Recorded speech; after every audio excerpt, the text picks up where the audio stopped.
السلام علیکم ورحمۃ اللہ وبرکاتہ۔ الحمد للہ الذی وکفی وعلی عبادہ الذین اصطفی، اما بعد، صلی اللہ تعالی علی خیر خلقہ محمد وعلی آلہ وصحبہ اجمعین۔ آج کا جو ویڈیو ہے طہارت کے متعلق ہے کہ طہارت کب ٹوٹتی ہے، نہانا کب ہم پر فرض ہوتا ہے، کیونکہ بہت سارے لوگ اس کو لے کر بہت ہی کنفیوز رہتے ہیں، اور میں نے بھی کہا تھا کہ طہارت کے لیے کچھ ڈالوں، لیکن یہ طہارت کا مسئلہ ہے، تھوڑی بہت حیا حائل ہو جاتی ہے بیان کرنے میں، تو میں نے سوچا کہ میرے ایک عزیز بڑی ہی سختی کے ساتھ کہ بھئی اس کے اوپر ویڈیو آپ بنائیے، تو میں نے سوچا کہ ان کو پرسنل یہ لے کر بھیجوں، پھر وہ اپنے دوستوں کو پرسنل بھیجتے رہے۔ طہارت ٹوٹنے میں آپ یہ یاد رکھیے کہ طہارت بالغ ہی کی ٹوٹتی ہے، نابالغ کی نہیں۔ ایک مرتبہ مدرسے میں جلسہ تھا، میں ایک جگہ پڑھاتا تھا، تو چھوٹے بچے تھے ایک دم ناظرے کے، تو ان کو جو ہے نا طہارت کے مسائل آگے، ہر جمعرات ہوتا تھا تو کچھ عقائد کے بارے میں، کچھ مسائل کے بارے میں ہوتا تھا، اس وقت آ گیا طہارت کا مسئلہ کہ طہارت ٹوٹتی کیسے ہے۔ اب میں ٹھہرا ہوا تھا، میں ایک دم نیا تھا مدرسے میں، تو سوچ رہے تھے، تو میں نے کہا کہ اب بچوں کو بتانا ہے کہ طہارت کیسے ٹوٹتی ہے۔ اب وہ بچے پورے نابالغ ہیں، ان کی تو طہارت ٹوٹتی ہی نہیں، اب ایسے باتیں بچوں کے سامنے کیسے کریں جو بچوں کو کے ساتھ وہ چیزیں ہوتی ہی نہیں۔ میں نے کہا کہ صاحب میں بتا دیتا ہوں، ان کو اجازت دیجیے، تو اجازت ملی۔ میں ٹھہر کے کہا کہ بچوں، طہارت کیسی ٹوٹتی ہے اس کا تعلق آپ سے نہیں ہے، یہ یاد رکھو کہ آپ کی طہارت ٹوٹتی ہی نہیں۔ اب آپ کو جو ڈاؤٹ ہے مجھے سوال کرتے جائیے، میں اس کا جواب دیتا ہوں کہ کیسے نہیں ٹوٹتی۔ اب وہ چھوٹے بچے تھے، بچے کہنے لگے امن صاحب گندگی میں پیر رکھ دیے، یعنی 2 نمبر ہے اس کو ہم نے کھندل دیا تو کیا ہماری طہارت رہتی؟ میں نے کہا کہ اس سے طہارت نہیں ٹوٹتی، آپ پیر دھو لو، درست ہو جائے گا۔ ایک بچے نے کہا ہم گٹر میں پورا گر کے نکل، تو پورا جسم آپ کا ناپاک ہوا، تو جہاں تک گندگی ہے وہاں تک آپ دھو لیجئے، پھر آپ پاک ہو جاتے ہیں۔ ایک نے بھاگ کیا کہ کان میں کہا کہ صاحب کھانے کے اندر پلیٹ میں پیشاب گر گیا، ہم کھا لیے تو نہانا پڑتا۔ بولا وہ تو حرام چیز ہو جاتی ہے، ناجائز ہے، وہ نہیں کھا سکتے، لیکن اس کا تعلق طہارت سے نہیں ہے۔ ایک نے کہا کہ ڈرینج میں پیر چلا گیا، پھر کیا کرنا چاہیے؟ جتنا پیر گیا نکال کے اس کو اتنا دھو لینا چاہیے۔ ایک نے کہا کہ صاحب اگر بستر میں پیشاب کر لیے پورا کچا ہو گیا، تو بولا کہ یہاں تک اگر آپ کو کمر تک کچا ہے تو آپ وہاں سے دھو لیجئے، کپڑے بدل لیجئے، ختم۔ اب بچے کوشش کرے، اتنے سوالات مجھ سے کرنے لگے، گالی دینے سے، گانے سننے سے، کپڑے بدلنے سے، یعنی ان کے سوال اتنے ہوتے گئے، اساتذہ ہنس رہے تھے، میں بولتے جا رہا تھا نہیں ٹوٹتی، آخر میں بچے تھک گئے، ارے ٹوٹتی ہی نہیں طہارت؟ تو کہا کہ ہاں، آپ کی طہارت ٹوٹتی ہی نہیں۔ تو ایسے ہی ہمارے اندر بھی بہت سارے ٹھہر کے ہم نے پیشاب کر دیا، میں طہارت نہیں لیا، میں ڈھیلا نہیں لیا۔ ٹھہر کے پیشاب کرنے سے ہوتا کیا ہے کہ خلاف سنت ہے، اگر حالات ویسے نہ ہو، اگر حالات ایسے ہے کہ آپ بیٹھ نہیں سکتے تو پھر ٹھہر کے کرنے کی بھی اجازت ہے، لیکن بعض کہتے ہیں میں نے ڈھیلا نہیں لیا تھا، یعنی پیشاب ہو جانے کے بعد تھوڑے سے چند خطرے ہمارے ہوتے ہیں، بعض کو اٹک جاتے ہیں، اگر وہ نکال دے اور اس کے بعد پہن لے، یعنی تو پتھر سے، اینٹ ہی ضروری نہیں ہے، پتھر سے بھی وہ ایک خطرہ آپ دور کر کے پہن لے تو کافی ہے۔ اگر ان کیس پہن بھی لیے بغیر پوچھے کہ ایک خطرہ آپ کے کپڑے کو لگ گیا، وہ اگر ایک کے سکے سے کم ہی ہے تب بھی آپ کی نماز ہو جاتی ہے، یا آپ اتنا حصہ پکڑ کر اتنے ہی کونے کو ایسا دھو لیتے ہیں پکڑ کر، 3 مرتبہ کچا کرے اور نچوڑ دے، کچا کرے اور نچوڑ دے، تو اتنے حصے تک ہی آپ کا کپڑا پاک ہو جاتا ہے۔ لیکن اس سے طہارت، وہ طہارت جس سے نہانا ہم پر فرض ہو جاتا ہے، جنوبی جس کو ہم کہتے ہیں، وہ لازم نہیں آتی۔ اور سمجھ جائے بات کو۔ اب ہوا کہ بات یہ ہے کہ ٹوٹتی کس چیزوں سے تھی؟ احتلام سے، جماع سے، اور ختنین کے ملنے سے، اور مشتزنی، ان چاروں کو بھی ہم ایک اس میں اگر بیان کریں، دو اس میں، تو یہ ہوتا ہے کہ انسان جب بالغ ہو جاتا ہے، اس کی عقل پختہ ہو جاتی ہے، تو اللہ تبارک و تعالیٰ انسانی نسل کو آگے بڑھانے کے لیے جیسے جھاڑ کو پھول لگتے ہیں، ایسے ہی انسان جب بالغ ہوتا ہے تو عورت میں آدمی کی خواہش اور مرد میں عورت کی خواہش پیدا ہوتی ہے۔ ان خواہشوں کو پورے کرنے کے لیے، جیسے دیکھنے کے لیے آنکھ ہے، پکڑنے کے لیے ہاتھ ہے، ان خواہش کے ذریعے سے پورا کرنے کے لیے اللہ تبارک و تعالیٰ نے شرمگاہ، جس سے ہم پیشاب کرتے ہیں، اس میں قوت عطا کرتا ہے۔ جب شہوت ہوتی ہے، خواہش ہوتی ہے، تو مرد کا وہ عضو، وہ پارٹ سخت ہو جاتا ہے، لمبا ہو جاتا ہے، تن جاتا ہے۔ پھر اس کے اندر جو اس کے جسم میں اللہ تبارک و تعالیٰ نے جو مادہ منویہ رکھا ہے، چگٹ مادہ جو رکھا ہے اللہ تبارک و تعالیٰ، وہ نکالتا ہے اور وہ عورت کے پیٹ میں جاتا ہے، وہ پھول پھل بننے لگتا ہے، پھر سے انسان کی نسل آگے بڑھتی ہے۔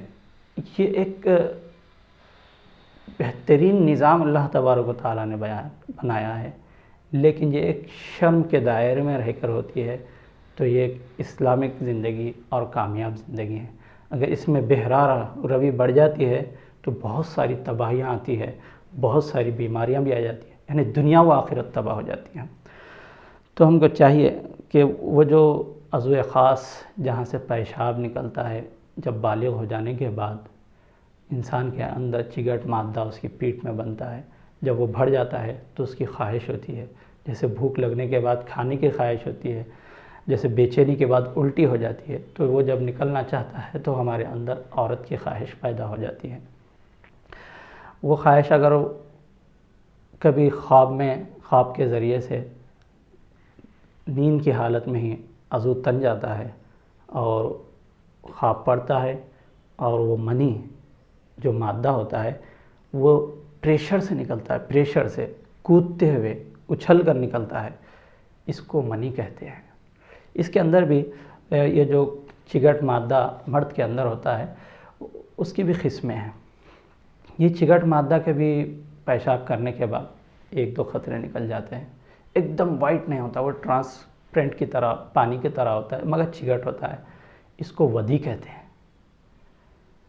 یا کبھی وزن اٹھانے کی وجہ سے یا کمزوری کی وجہ سے وہ نکلنا شروع ہو جاتا ہے، یعنی کپڑوں میں ہی نکل جاتا ہے، چلتے پھرتے اٹھتے بیٹھتے کبھی بھی کچھ بھی ہو جاتا ہے، تو لوگ سمجھتے ہیں کہ یہ چگٹ نکلا ہے، اس سے میری طہارت ٹوٹ گئی۔ ہرگز نہیں ٹوٹتی، اس کو ودی کہتے ہیں، اس سے طہارت نہیں ٹوٹتی۔ دوسرا ایک یہ ہوتا ہے کہ جب انسان کی خواہش پیدا ہوتی ہے، عضو اس کا جو ہوتا ہے تن جاتا ہے، بڑا ہو جاتا ہے، تو ابھی منی خواہش سے جو لاسٹ میں جسم میں جسم پورا تھم جاتا ہے، خواہش پوری ہو جانے کے بعد انسان نارمل ہو جاتا ہے، جس کے نکلنے سے منی جس کو ہوتے ہیں وہ وائٹ گاڑی کلر کی ہوتی ہے، گاڑی ہوتی ہے، وائٹ کلر کی ہوتی ہے۔ لیکن ابتدا میں جب وہ تن جاتا ہے تو تھوڑا سا پانی نکلتا ہے، جیسا ودی ٹائپ کا تھا ویسا ٹرانسپیرنٹ پانی کی شکل کا ایک چگٹ، 2-3 قطرے نکلتے ہیں۔ یا خالی تن جاتا ہے، ٹائٹ کپڑے جب بچے پہن لیتے ہیں تو اس کی وجہ سے بھی 1-2 قطرے نکل جاتے ہیں، اس کو مذی کہتے ہیں۔ خواہش سے پہلے، خواہش شروع ہوتے وقت جو نکلتا ہے اس کو مذی کہتے ہیں، خواہش ختم پر جو کود کے نکلتی ہے اس کو منی کہتے ہیں۔ تو یہ چگٹ پانی کے 3 قسمیں ہو گئے، جو نارمل پیشاب کے بعد یا کبھی بھی اٹھنے بیٹھنے، وزن اٹھانے میں یا کمزوری کی وجہ سے نکلتا ہے، ودی کہتے ہیں۔ اس کا حکم پیشاب کی طرح ہے، پیشاب کا خطرہ لگنے سے جیسے دھو لیتے ہیں، ودی کو بھی ویسے ہی دھو لینی چاہیے۔ دوسرا مذی جو خواہش کی ابتدا میں نکلتا ہے، یہ ایک سسٹم ہے اللہ تبارک و تعالیٰ کہ وہ چگٹ پانی جب نکلتا ہے تو راستہ چگٹ ہو جاتا ہے، تو وہ جو منی نکلتی ہے تو اس کی وجہ سے تیزی سے نکلتی ہے، تو وہ جو راستے کو صاف کرنے کے لیے، چگٹ کرنے کے لیے جو فرسٹ ابتدائی پانی نکلتا ہے وہ مذی اس کو کہتے ہیں۔ اس کے بھی نکلنے سے انسان کی طہارت نہیں ٹوٹتی، یہ بھی پیشاب کے حکم میں ہی ہوتا ہے، یعنی اس کی خواہش ہو رہی تھی، پھر اچانک ڈسٹرب ہو گیا، کہیں اور جگہ چلا گیا، اب اس کی منی نہیں نکلی تھی، اب وہ جو خطرے لگ گئے تھے اس کو، بس اتنا دھو کر وہ نماز وضو ٹوٹ جاتا ہے پیشاب کے حکم میں، تو وہ وضو کر لے سکتا ہے، بلکہ نماز پڑھ سکتا ہے۔ اب بچی منی کا ہی نکلنا، جس کے نکلنے سے انسان کی خواہش ختم ہو جاتی ہے، اعضاء ڈھیلے پڑ جاتے ہیں، اس کو منی کہتے ہیں، اور اسی سے بچہ پیدا ہوتا ہے۔ یہ دو چیزوں سے بچہ پیدا نہیں ہوتا۔ من منی یمنا، اللہ تبارک و تعالیٰ نے کہا منی وہ جو اچھل کر نکلتی ہے، اس سے اللہ تبارک و تعالیٰ انسان کو پیدا کیا ہے۔ قرآن میں اس کے تعلق سے بھی آیتیں آئی ہیں۔ بہرحال یہ منی جو نکلتی ہے احتلام، یعنی خواب کی حالت میں، نیند کی حالت میں نکل جاتی ہے، یا کبھی ہم کو خواب یاد رہتا ہے، جب اٹھ کے دیکھتے ہیں تو کپڑے کے اوپر پوری منی اچھی خاصی نکلتی ہے، چگٹ اور کڑلا ہو جاتا ہے، تو ہماری طہارت ٹوٹ گئی۔ کبھی خواب ہم بھول جاتے ہیں، لیکن صبح اٹھ کر دیکھتے ہیں کہ کپڑے پر جو ہے نا منی لگی ہوئی ہے، تب بھی خواب یاد ہو یا نہ ہو، لیکن کپڑے پر منی لگی ہوئی ہے تو ہماری طہارت ٹوٹ جاتی ہے۔ اس کو احتلام کہتے ہیں۔ یہ منی کا سوتے ہوئے حالت میں نکل جانا، اس کو احتلام کہتے ہیں۔ احتلام سے طہارت ٹوٹ جاتی ہے، انسان جنوبی بن جاتا ہے، حالت جنابت میں آ جاتا ہے، گندگی کی حالت میں آتا ہے، طہارت نہائے تک نہ وہ نماز پڑھ سکتا ہے، نہ قرآن کو چھو سکتا ہے، نہ قرآن کی تلاوت کر سکتا ہے۔ البتہ ذکر و اذکار، دیگر چیزیں وہ پڑھ سکتا ہے، دعائیں بھی پڑھ سکتا ہے۔ جماع اس کو کہتے ہیں کہ آدمی عورت ملتے ہیں، خواہش پوری کرتے ہیں، ہم بستری جس کو کہا جاتا ہے، سیکس جس کو کہا جاتا ہے، اس سے بھی طہارت ٹوٹ جاتی ہے۔ اور ایک جو اسلام میں حرام قرار دیا گیا ہے، مشت زنی، انگلش ورڈز میسٹربیوشن جس کو کہا جاتا ہے، کہ مرد اپنے ہاتھ کے ذریعے سے اپنے عضو خاص کو دباتا ہے اور اپنی خواہش پوری کر لیتا ہے، جس کے وجہ سے منی نکلتی ہے کود کر۔ یہ اسلام میں حرام ہے اور اس کے بہت سارے نقصانات بھی ہیں۔ اس سے بھی طہارت ٹوٹ جاتی ہے، مشت زنی۔ اور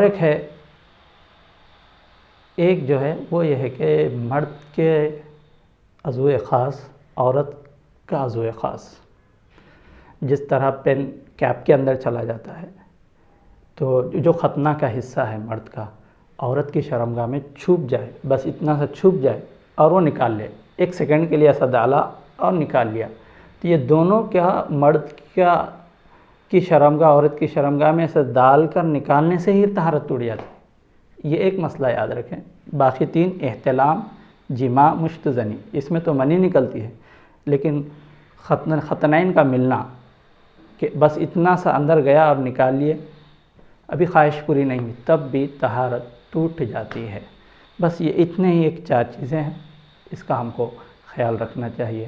یہ بیان کرنے کی وجہ بھی یہی ہے کہ ہم کئی مرتبہ ودی نکلنے سے طہارت ٹوٹ گئی سمجھ کر نمازیں چھوڑ دیتے ہیں، کبھی مضی نکلتی ہے تو بھی ہم طہارت ٹوٹی یہ سمجھ کر جہالت کی وجہ سے ہم نماز چھوڑ دیتے ہیں۔ یہ فقط سراسر جہالت ہے۔ ٹھہر کے پیشاب کرا تھا، طہارت نہیں ہے، ڈھیلا نہیں لیا تھا، طہارت نہیں ہے، پیشاب کے بعد تھوڑے سے خطرے نکل گئے تھے، طہارت نہیں ہے، ارے تھوڑا سا وہ جذبات میں آ گیا تھا تو نکل گیا تھا، طہارت نہیں ہے۔ یہ ساری جہالت ہے۔ اس لیے تاکید سے کہہ رہا ہوں کہ بس اتنے حصے کو دھوئیے، آپ نماز پڑھیے پورے یقین کے ساتھ، پھر نہیں تو ہم نماز جیسی عبادت سے اور دیگر عبادتوں سے، حالانکہ طہارت سے ہے، طہارت نہ سمجھ کر ہم عبادتوں سے رک جاتے ہیں۔ یہ سراسر جہالت کا نقصان ہے۔